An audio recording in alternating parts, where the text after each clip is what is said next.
one of the things I wanted to pursue as I was thinking about now what here at this stage in my life do I want to look forward to was probably a closer association with my alma mater, Indiana University.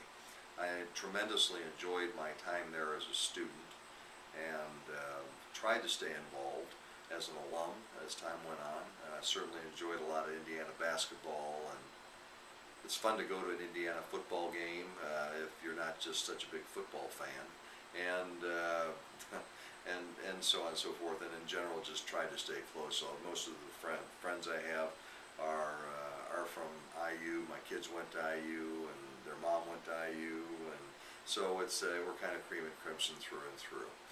But as I again in my stage in life, I thought about ways that how do you maybe try to give back a little bit, and how do you keep yourself intellectually stimulated. And I found that through the Kelley School of Business in the Indiana University, Purdue University IUPUI campus.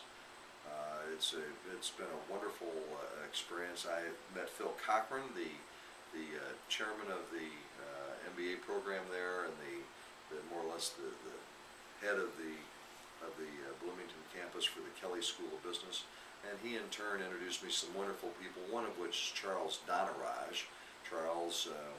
Dr. Donaraj is an associate professor of business at Kelley School, and also is a visiting faculty member at the India School of Business at Hyderabad. His focus tends to be many things international, but with a particular emphasis on global strategy and how companies deal in the international marketplace.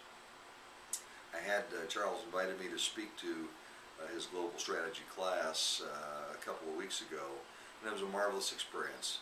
About 120 or 30 MBA students, very eager to learn, wonderful people that wanted to try to gain an international perspective. We broke into groups, talked about various issues that confronted, in particular, Coca-Cola, which was the particular study. Coca-Cola, you may or may not know, is is probably the most recognized brand in the world today, with 80% of its business being done outside the United States, with more than 400 types of beverages and 2,000 brands.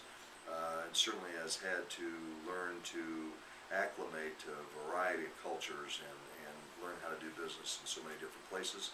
That was our focus. The great thing for me was the ability to stand in front of students and talk about my experiences with Jack Nicklaus and the other various things that have led me to my international work. And I have to say, I became quite charged up when I had the chance to do that. And then also just to explore how small the world really is, and while there are lots of differences, the main things that bind us together that make us successful in business, that imagination and integrity and all the traits you need, are pretty much the same worldwide. So I have enjoyed my time with Charles. We visited together in Hyderabad when he's been over for the India School of Business, and I'm more than happy to continue to help him out with his classes as things come along, and who knows, someday one of you or one of your children may have the wonderful opportunity of taking a class that I'm involved in somehow. So thanks very much, and as you think about what you're doing in your life, you might want to think about how education is certainly not for just when we're younger and growing, but goes on for the rest of your life, and that's what's going to keep you sharp. Thanks.